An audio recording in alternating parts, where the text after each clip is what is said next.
Hello, my name's Dr. Sohom Das. I'm a consultant forensic psychiatrist in London. I assess mentally disordered offenders. I also work as an expert witness, so I give evidence in criminal trials all across the UK. In June 2021, CrimeCon is coming to the UK. It will be full of experts such as myself and also law enforcement agents. There'll also be your favourite YouTubers and podcast makers. So I really hope to see you there.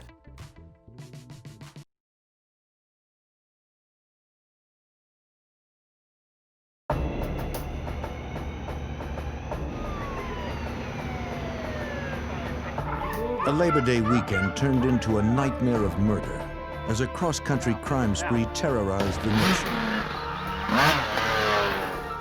A pair of suspected spree killers traveled through state after state, leaving murder victims in their wake. Working against time, the FBI and local authorities marshaled their resources to stop the killings.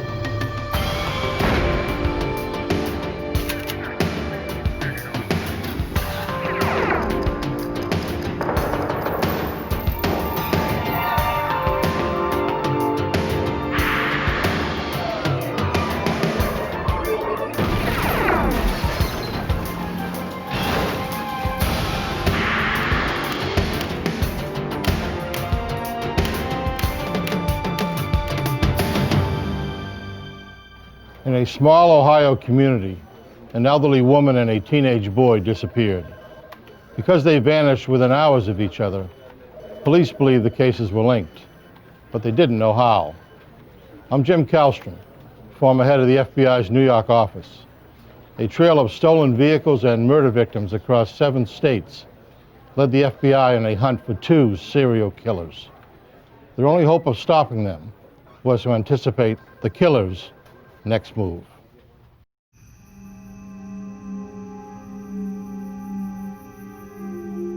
August 29th, 1994. Summer was drawing to a close in the small town of Port Washington, Ohio. The peaceful farming community was dotted with isolated rural homes. A 79-year-old widow, Ruth Loader, lived alone. Those of her family that lived nearby kept a close eye on Mrs. Loader since she was battling with cancer.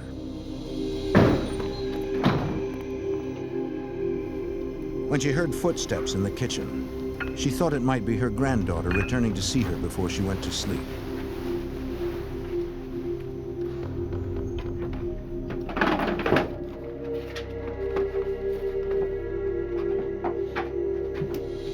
She discovered strangers instead.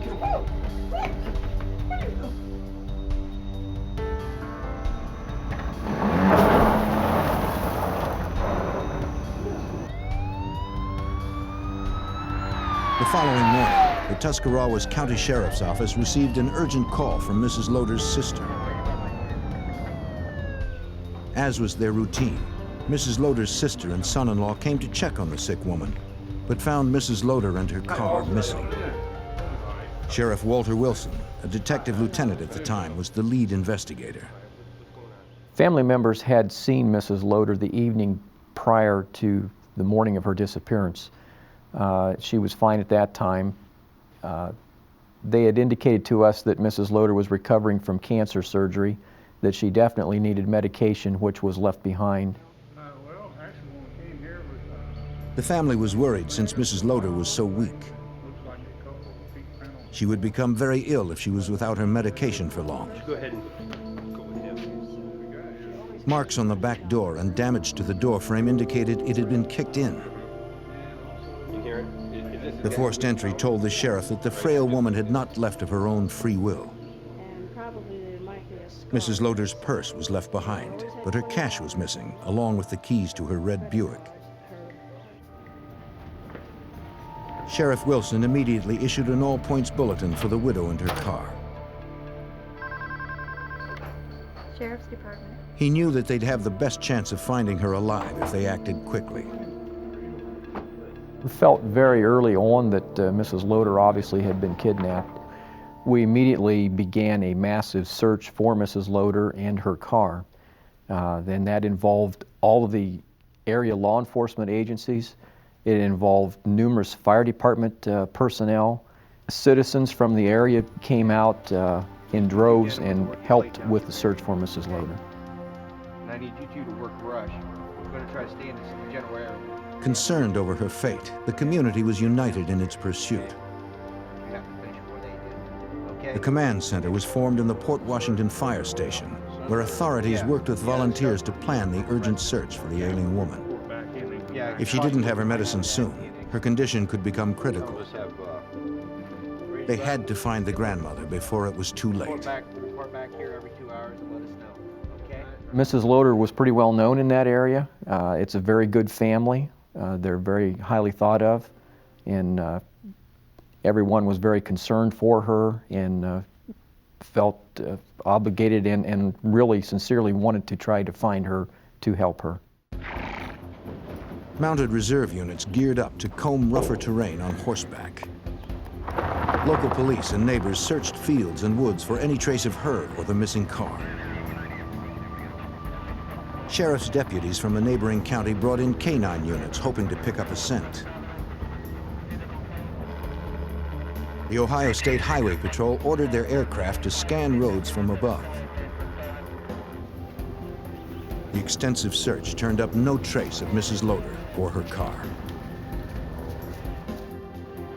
Special collections were taken at restaurants and grocery stores to help pay for additional personnel. Deputies alerted the media while family members posted flyers in neighboring towns, hoping to get the word out beyond the local community. Okay, thanks. These gentlemen will help you. Hi. That afternoon, a woman who knew Mrs. Loader called the sheriff's office with information and came in for an interview. Appreciate you coming in. You know, I heard about Mrs. Loader's disappearance. She told investigators that she'd seen Mrs. Loader's red Buick in town at about 11 p.m. the previous evening. She thought it was strange that the ailing woman would be driving that late. Though the light was dim, she could see that a young man was driving the car. Just kind of went Bushy and thrown back. Not too bushy, not in The witness tried her best to help a police artist construct a composite sketch from what she could remember of the brief encounter. Is that him?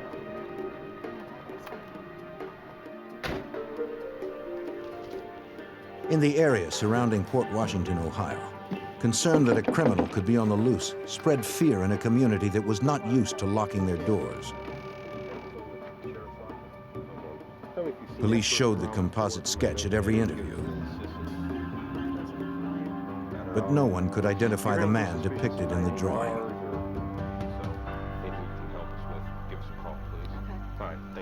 The day ended with no new leads. On day 2 of Mrs. Loader's disappearance, a deputy entered her case into the NCIC, the National Crime Information Center, a computer system linking 57,000 law enforcement agencies across the country. Sheriff's Department.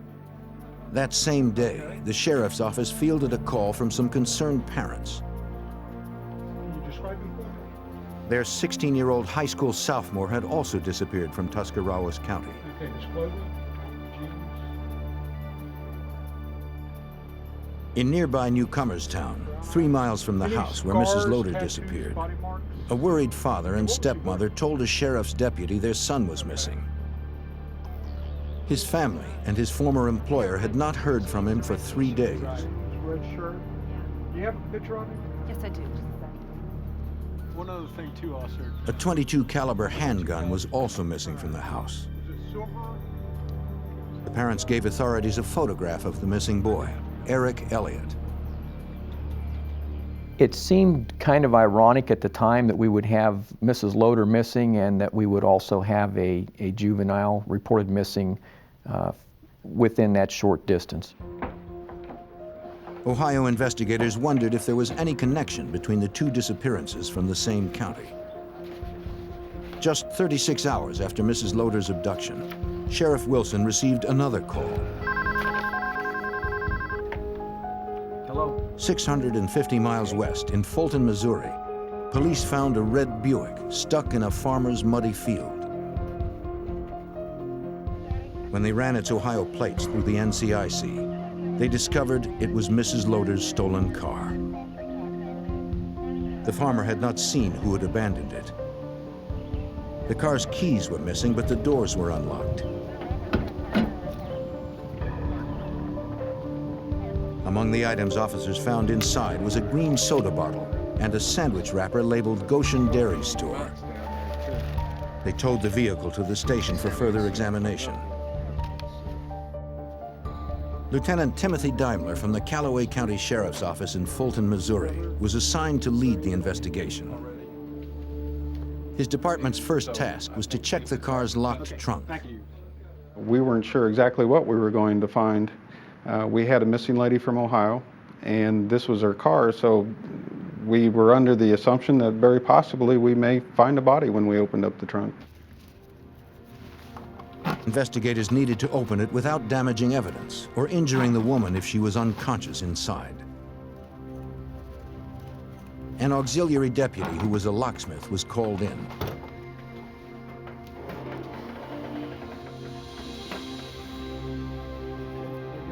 They discovered the trunk was empty. After 3 days of searching, hope of finding Mrs. Loader alive was beginning to fade. On September 1st, an FBI evidence recovery team from Kansas City was called in, since the missing woman's car had crossed state lines. Agents worked with local authorities processing Mrs. Loader's car for forensic details. They gathered several sets of prints and hairs. In Ohio, the foreign prints were entered into an automated fingerprint system, but no matches were found. Sheriff Wilson prepared to travel to Missouri. On a hunch, he took along a photo of the missing teenager, Eric Elliott. At the time, it was nothing concrete as far as connecting Mrs. Loader's disappearance and Mr. Elliott's report of his son missing. However, I felt that since we're going to Callaway County, you know, it would make sense to maybe obtain a photograph of the missing juvenile and take with us. Mrs. Loader's son-in-law joined the sheriff to help in the investigation. See what we can do. The Missouri official did not recognize the photo, but the Ohio sheriff did recognize the sandwich wrapper found in the car. It was from Goshen Dairy, a store near Mrs. Loader's house. Her son-in-law said the family kept her vehicle clean. Perhaps Eric Elliott, who also lived close to the store, had left the wrapper in the car. They had a photograph of Elliott with them, and we decided to cover Kingdom City, where they would have gotten off the interstate. Ohio and Missouri investigators checked exits along nearby I-70, a major east-west route in the region. They hoped someone at the rest stops would be able to confirm that Elliott had been in the area. They spoke to dozens of employees and travelers. Late in the afternoon, their efforts finally paid off. You haven't seen him since then? No, I haven't. They found one person who remembered seeing the teenager the day before. Unfortunately, authorities found no one who remembered seeing Mrs. Loader or her car. For the first time, investigators considered 16-year-old Eric Elliott as a suspect in her abduction.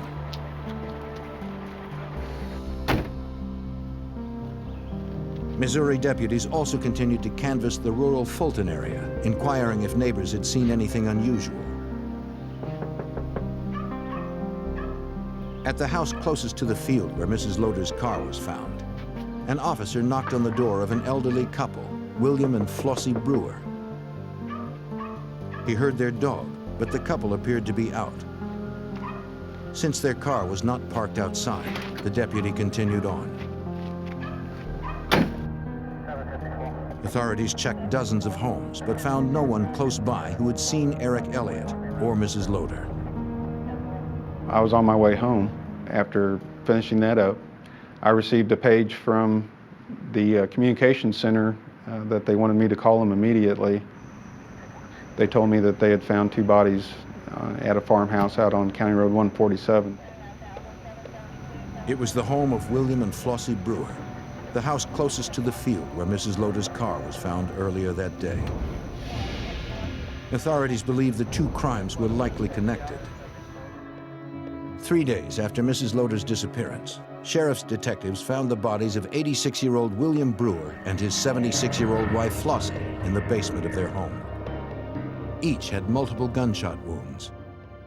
They were slumped over. They were near the door.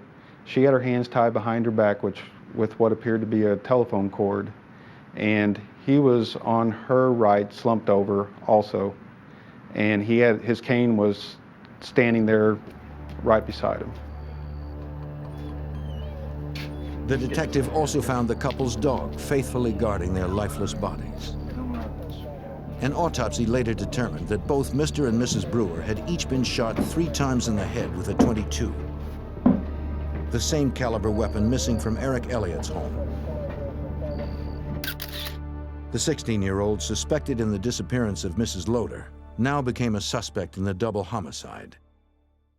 There was no indication that the suspect had spent any length of time in the house before this occurred, so from the evidence it pointed us that it had happened relatively quickly. Investigators found no signs of forced entry. In the basement, the door to the outside was covered with cobwebs, indicating it had not been opened. It was yesterday. Now, Investigators spoke with the Brewer's son.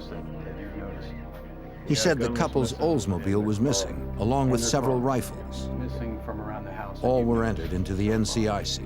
Yeah, the gun's missing and the car. The son added that his mother's bedspread was also missing. Technicians worked the scene until 5 a.m. Any items in the house? On the floor near the front entrance, investigators found 2 distinct sets of footprints foreign to the house. Did they keep a key for this? Typically? One appeared to be a tennis shoe, the other a hiking boot. Investigators suspected the double homicide was likely connected to Mrs. Loder's disappearance. No, just... What they didn't know was if 16-year-old Eric Elliott and a companion had become spree killers. By September 2nd, 1994, 4.5 days had passed since the ailing Ruth Loder was forced from her Ohio home without her medication. She was missing and presumed dead since her stolen car was found abandoned in Missouri, 150 yards from where police discovered a slain elderly couple. Authorities suspected an Ohio teenager named Eric Elliott and at least one companion were responsible for the crimes. But they had no direct evidence. Lieutenant Timothy Daimler of the Callaway County, Missouri Sheriff's Department recalled that citizens in the surrounding areas were stunned. These are people that live in the rural community. They're used to leaving their doors unlocked. They do know everybody, and I think it was somewhat of a realization that, unfortunately, even though you do live in a rural community, that you still have to lock your doors and pay attention to when strangers are in your neighborhood. With 2 confirmed homicides and a likely third in as many days, local authorities turned to the FBI for help.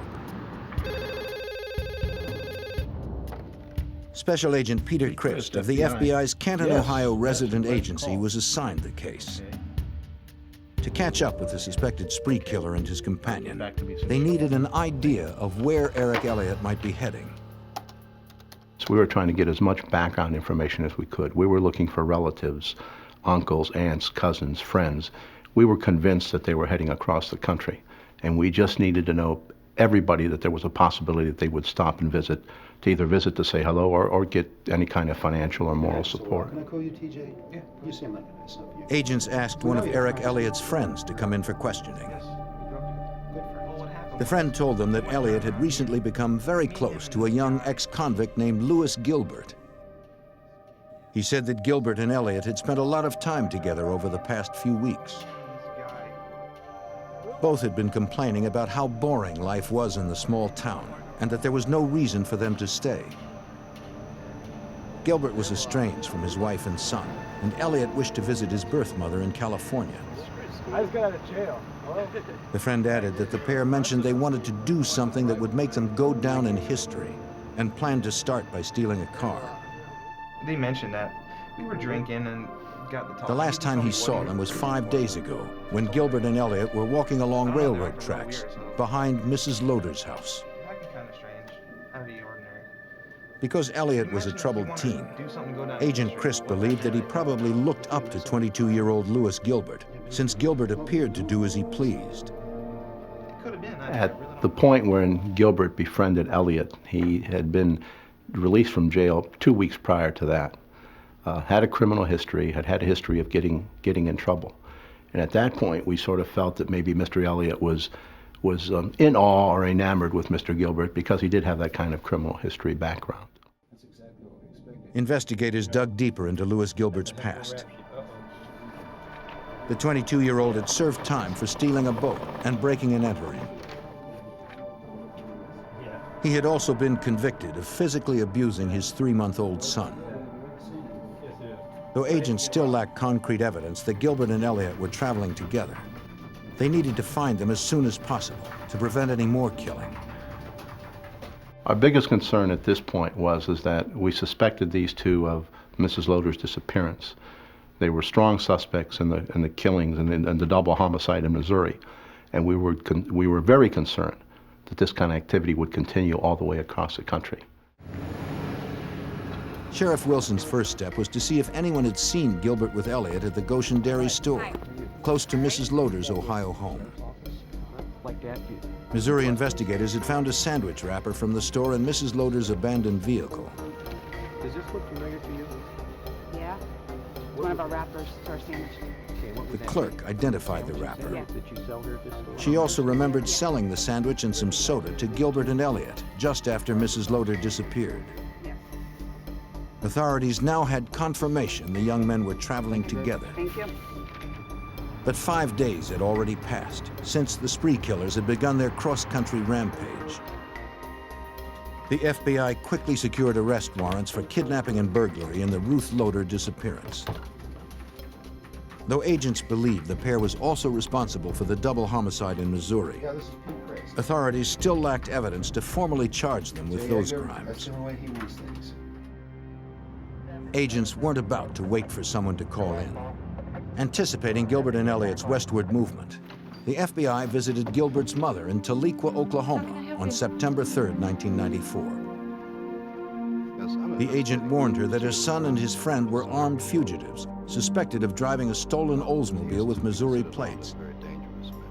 It was possible that the pair would visit her for help. I need to know if you've seen them recently. Oh, they just left this morning. This morning? Yes.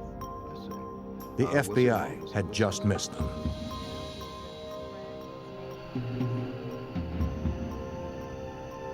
Gilbert and Elliot had arrived at 2 a.m. the previous day. Gilbert claimed the Oldsmobile they were driving belonged to a friend. They said they were headed to California. The pair spent the day and left a few hours before the agent arrived. Cooperating with the FBI, she described the clothes the pair was wearing and gave agents addresses of other relatives. Authorities feared that if they didn't catch up with them soon, the spree killers would strike again. That was one of the most frustrating things about this whole investigation. It just appeared that we were always a half a day or a day behind them. And that's probably one of the most frustrating things. We just couldn't get ahead of them. Because Eric Elliott was a minor, investigators needed court permission to distribute his photo. They got the go-ahead 36 hours after the double homicide in Missouri. Lieutenant Daimler added it to the nationwide bulletins for the fugitives. I was scared to see where they were going to end up next and who they were going to kill next. And I wanted to do everything I could to help get those people off the street, because it was apparent to me that they didn't care who they killed. Despite the best efforts of authorities, the urgent hunt for the suspected killers stretched into its 6th day. On September 4th, 1994, 165 miles west of Gilbert's mother's house in Oklahoma, a dirt biker was riding the rural trails around Draper Lake, just outside of Oklahoma City. His ride was cut short when he discovered a woman's body amongst the trees. As he raced to summon police, He rode around an Oldsmobile with Missouri plates. Almost a week after Mrs. Loader's abduction in Ohio, the nationwide hunt for 2 suspected killers would continue. By September 4th, 1994, 6 days had elapsed in the FBI's massive nationwide search for a pair of suspected spree killers. Lewis Gilbert and Eric Elliott were wanted for a possible murder in Ohio and a confirmed double homicide in Missouri. The fugitives were last seen in Oklahoma, heading west. That same day, Oklahoma City police responded to a call from a dirt biker who had discovered a woman's body near Draper Lake. Officers secured the crime scene, then called in homicide detectives. They interviewed the biker who had made the discovery. Homicide Inspector Bob Bemo of the Oklahoma City Police Department was assigned the case.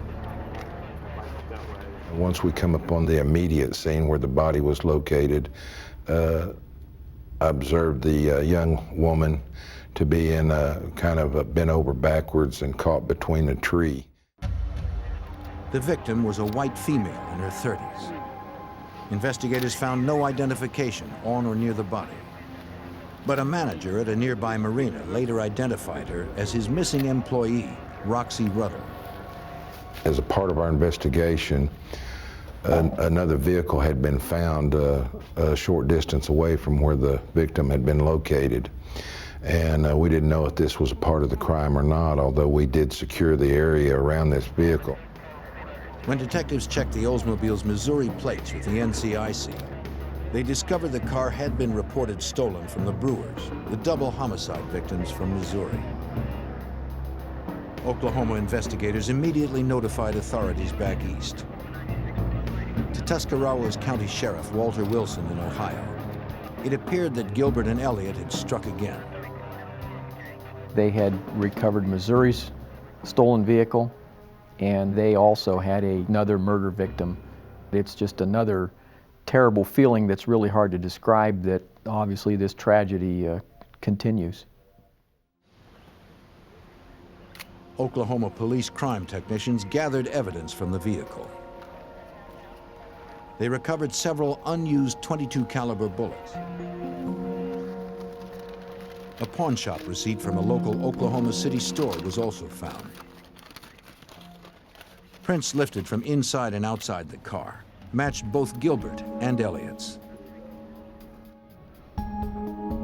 Oklahoma medical examiners determined that Ruddle's death had occurred in the last day or two, since there was little decomposition. Death had been inflicted by a .22 caliber weapon. Detectives notified the woman's devastated husband. He informed them that her two-toned pickup truck was also missing. Investigators listed it as stolen and added its information to the growing NCIC report on Gilbert and Elliott. Detectives also took the receipt found in the Brewer's car to the Oklahoma City pawn shop that issued it. 2 video games and a socket wrench set had been pawned the day before the murdered woman was found. They showed the receipt to an employee. He vaguely remembered Gilbert and Elliott, but he had something else that might be stronger than memory. The pawn shop was equipped with a 24-hour surveillance camera. The videotape confirmed his story. September 3rd was the last confirmed sighting of Gilbert and Elliott. The FBI issued 2 more warrants for the suspected killers for unlawful interstate flight. Agent Peter Christ and his team were frustrated that after 6 days, 4 victims, and thousands of man-hours, the killers remained a half day ahead of the FBI. A lot of things were going through my mind. Number one, we didn't want another double homicide, and we didn't want another killing anyplace. And we were, I guess, what I kept thinking about, what have I not done? What lead have I not sent out? Let me look everything over again to see maybe if we can somehow get ahead of these guys instead of being behind them for a half a day or a day. The nationwide hunt for Gilbert and Elliott intensified. Law enforcement agencies mobilized additional helicopters to search for Roxy Ruddle's two-toned pickup truck on routes heading west. Long-haul truck drivers were also notified to report any sightings on the road or at rest stops. Hundreds of calls poured into police in Oklahoma, Missouri, and Ohio. Going to be a white male, 5'10", approximately 175 pounds. But none led to the fugitives' immediate whereabouts. Every time the phone rang, I was very concerned that it would be another body. And that's a terrible feeling when you're working a case like this, when you know what has happened up to that point and what you envision. The worst thing you can envision in your mind would happen is if this thing continued. So every time the phone rang and somebody said it was for me, that was my biggest fear. That was the first thing that came into my mind. Oh, we found another body. The two suspected spree killers had chosen elderly people and women as their prey. And the FBI didn't know where or whom they would strike next. By September 5th, 1994, after a week of searching, the FBI and local law enforcement were no closer to finding two suspects in a killing spree that spanned 3 states. Agents believe that 22-year-old Lewis Gilbert and 16-year-old Eric Elliott were headed to the home of Elliott's mother in California, driving a stolen two-tone pickup truck with Oklahoma plates. Missouri Lieutenant Timothy Daimler feared the murder suspects would kill again if they decided to steal another car as they traveled west. I wasn't thinking serial killer at the time. I guess what was going through my mind at the time that was these guys didn't care who they killed, and I was thinking that we need to catch these people. News reports and bulletins alerted people in western states that the suspected killers were headed their way, armed and dangerous. In New Mexico, State Police criminal agent Daniel Becker first heard about the fugitives through the media. My initial thought was that the chances of them being apprehended in New Mexico were extremely slim because of the wide open spaces that we have and a relatively small amount of law enforcement that we have throughout the state. The same day the reports began to hit the news in New Mexico, Gilbert and Elliott stopped at the rural home of an older couple 15 miles south of Santa Fe.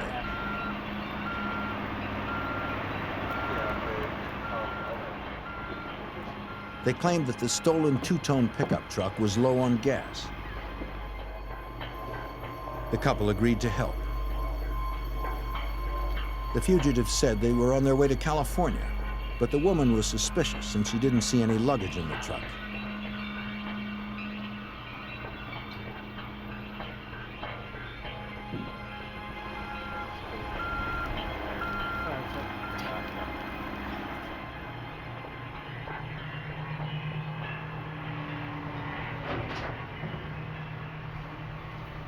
To her, they seemed jumpy and left in a hurry when they heard the noise of nearby construction workers.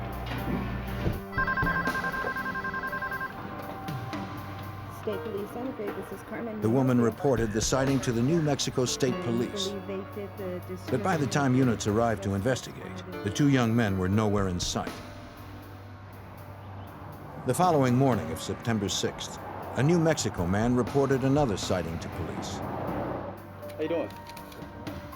He claimed to have seen Gilbert and Elliott the previous night. The man told the officer that he first encountered them while driving on Highway 599 outside Santa Fe.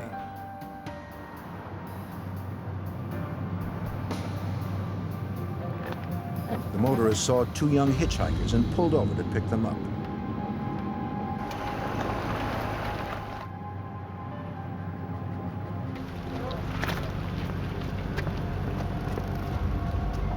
Hey, how's it going? Thanks for picking us up. They said their pickup truck had gotten stuck in the mud. He didn't realize who they were until he saw their photos on the news the next morning, describing them as suspected killers. Wanna know if they can get a ride to the mall. The witness said he gave the pair a ride to the store where they bought food and gas. Later that night, he saw them again and drove them back to the place they had first met. Hey, y'all drive safe, man.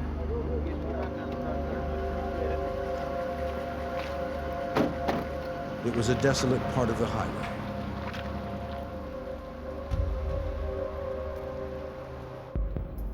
The officer needed a landmark to estimate where the motorist had dropped the fugitives. The man said it was close to a small overpass. In the chance that the fugitives were still in the area, he alerted all area law enforcement. The New Mexico State Police were aware they had to move fast.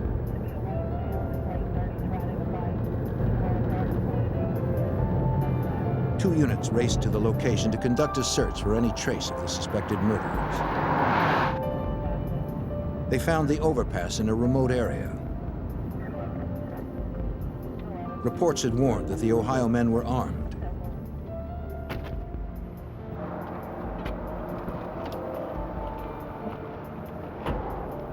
Okay, what we're gonna do is... Gilbert and Elliott would be tired and desperate after running and hiding for 7 days with little money.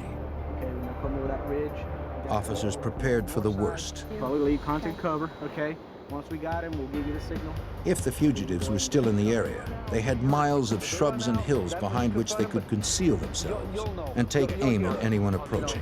Just wait there. Exactly. Officers were instructed to use extreme caution. So you guys go on the north side, we're going on the south side, okay? Good luck. You'll get my signal. The team wanted to bring them back alive.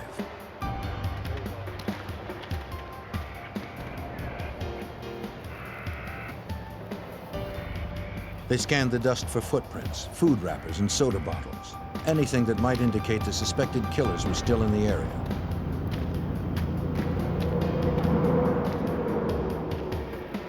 They approached one of 6 culverts underneath the highway.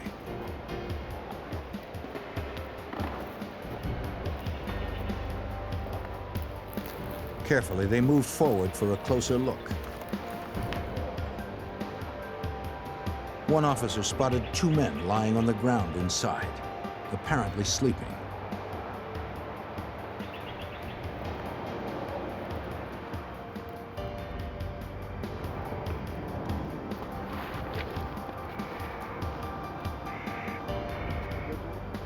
Hey, police! Put your hands up! Let me see your hands! Hands up! Put your hands up! Be smart! Put your hands up! One of the startled men appeared to be groping for his gun in the dark. In the next split second, officers had to decide whether they needed to use deadly force to stop the suspected spree killers. On September 6, 1994, New Mexico State Police were within a few feet of murder suspects Louis Gilbert and Eric Elliott. The fugitives reached for their weapons, but chose not to die. After a murder spree that took the lives of 4 victims in less than a week, the pair was arrested without a struggle. The 1,800-mile chase had ended. FBI Special Agent Peter Christ got the news of their arrest in Ohio. My reaction, of course, when I received that news was a tremendous sigh of relief. The first thing I wanted to know was, after they'd been caught, were there any bodies, were there any unsolved homicides close to where they were arrested? Of course, the answer was no. Just a tremendous sigh of relief that this whole thing was finally over. Officers recovered a .22 handgun and a green soda bottle at the campsite where the pair were apprehended. They also found the bedspread belonging to the murdered Mrs. Brewer. State police found Roxy Ruddle's stolen pickup 2 miles away near a racetrack in Santa Fe. Like their other 2 stolen vehicles, the truck was stuck in the mud. Examining fingerprints, crime scene and lab investigators matched personal items to the murdered woman in Oklahoma City. Investigators also found another green soda bottle, the same brand they had found under the culvert and in Ruth Loder's car. Eric Elliott and Louis Gilbert were taken to the New Mexico State Police District Office in Santa Fe. If they could turn one against the other, their prosecution would be assured. 16-year-old Eric Elliott made one phone call to his father in Ohio and refused to say anything about the killings. Now it was Louis Gilbert's turn. The ex-convict waived his rights and agreed to be interviewed. New Mexico State Police criminal agent Daniel Becker had little time to prepare. Gilbert revealed very little during the first hour of our interview about these killings. A couple times he made mention of, I asked him if he had did this out of, for some justifiable reason, or if he's a cold-blooded killer. And he responded by saying, one of those.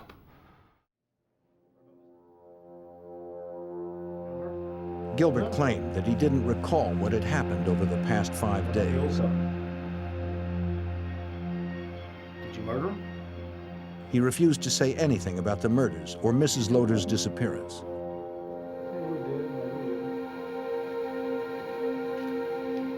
Frustrated, the investigator left the room. A few moments alone was all Gilbert needed. After we had taken our first break, Gilbert began to open up a little bit more, and he actually made an admission that he had killed between 1 and 5 people. And when I had asked him why he'd killed people, he said for stupid reasons. Gilbert began by recounting the day he met the woman in Oklahoma.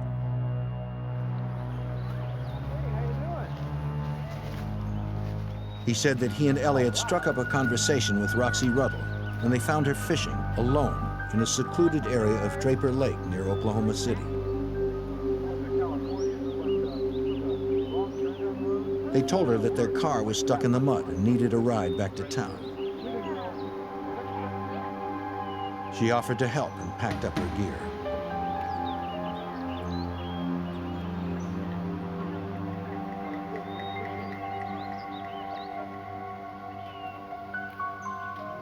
Her pickup truck was parked just up the hill. Give me the keys. Put up. Now, come on, quick. Tie her up. When her back was turned, Gilbert pulled the .22 pistol Elliott had taken from his parents' Ohio home. Then Gilbert told Elliott to tie Ruddle's hands. Gilbert said Ruddle cried and asked them not to hurt her. Elliott stayed behind while Gilbert marched Ruddle into the woods.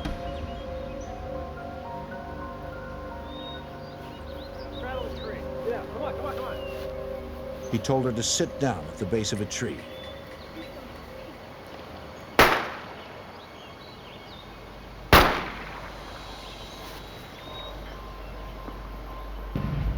Then he shot Roxy Ruddle. Now that Gilbert had admitted to one murder, the agent pressed him on the others. He asked the confessed killer to describe what had happened in Missouri the day before he got to Oklahoma. Gilbert advised me that they had been traveling through the state of Missouri, and the evening before the murders, they had parked the stolen vehicle that they had obtained in Ohio in what I was led to believe was a field. And they'd slept in the vehicle overnight, and the following morning or afternoon when they were about to leave, they realized the vehicle was stuck. So they needed to get another vehicle. As Missouri investigators believed, Gilbert and Elliott had simply walked to the closest house and saw a car in the driveway. It was the home of Mr. and Mrs. Brewer. Gilbert decided they'd ask to use the phone to call for a tow. Hello, sir. How you doing? Oh, pretty good. We got our car. Thank you so much. Wanting to help, the Brewers let the young men in.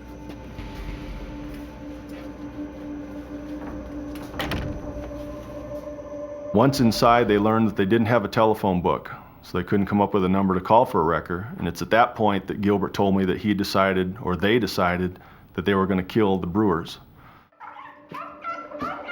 Come on, move it, move it. They led the grandfather and grandmother into the basement. Back to me, keep going.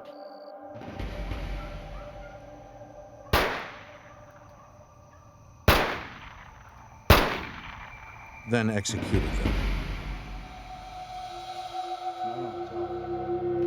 There was one more crime that Gilbert had not discussed. Me and Eric were walking down some railroad tracks. The elderly cancer patient from Ohio, Mrs. Loader, was still missing and presumed dead. See if we could get the keys for it. No one knew what had become of her.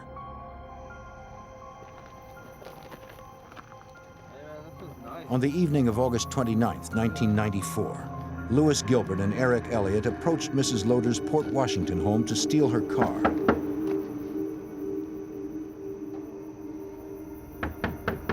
Since no one answered when they knocked, they believed the house was empty. Stick it in. Cheap house, stick it in. So they broke in to search for the car keys. Old lady. After 10 minutes, they still hadn't found the keys. As they rummaged through the living room, they were startled when Mrs. Loader suddenly appeared. He claimed Mrs. Loader was still alive when he locked her in the trunk of her car and sped off.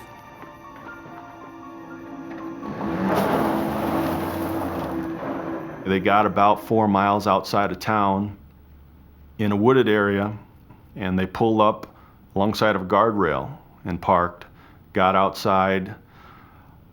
Gilbert told me that he opened the trunk and he picked up Mrs. Loader out of the trunk, and they took her off the road near the guardrail, about 5 feet from the side of the road. Gilbert said he forced Mrs. Loader to walk away from the car. He said he shot her with the same .22 that had killed the others. We drove a little ways and Gilbert had finished his description of the murders. But he hadn't told the agent where they could find the murdered Ohio woman. We knew it was crucial to find Mrs. Loader's body, both as evidence so this murder could be prosecuted, and also just simply as closure for the family so that they could find her and make for proper arrangements for a funeral. Gilbert gave authorities directions to find Mrs. Loader's remains. 50 people from the FBI and 12 different law enforcement and volunteer groups followed Gilbert's directions. They searched for the dead woman in fields and woods and hills for days. But the 79-year-old widow and mother of 4 was never found. Sheriff Walter Wilson continues to work the open case. When you work a murder case, you almost become part of a family, so to speak, because your goal obviously is to solve the crime, to help the victims, the surviving victims, as much as you possibly can. It's something obviously that will never ever be forgotten. I have a high respect for the Loader family, having got to know them very well. I feel bad to this day that we've not yet been able to recover Mrs. Loader's remains. 16-year-old Eric Elliott stood trial as an adult in Oklahoma. Elliott was found guilty of first-degree murder for his participation in the killing of Roxy Ruddle. He was sentenced to life without parole. In Missouri, after 57 years of marriage, the Brewers were laid to rest. Unlike the family of Ruth Loader, the Brewer family was able to have some closure for their tragic loss. After being sentenced to death for the murder of Roxy Ruddle in Oklahoma, Lewis Gilbert was extradited to Missouri, where he stood trial for the murders of William and Flossie Brewer. Lewis, where's Ruth? Where's the lady in Ohio? Where's Ruth, Lewis? Give her family a break. He remained silent on the whereabouts of Ruth Loader's remains. Since the Ohio woman has not yet been recovered, there has been no trial date set to answer for her kidnapping and murder. For her family and friends, Gilbert and Elliot's actions are unconscionable. I've often thought what goes through their mind or what causes them to do that, and I really, it's hard to understand or think what they're thinking, other than obviously they have to be very evil people.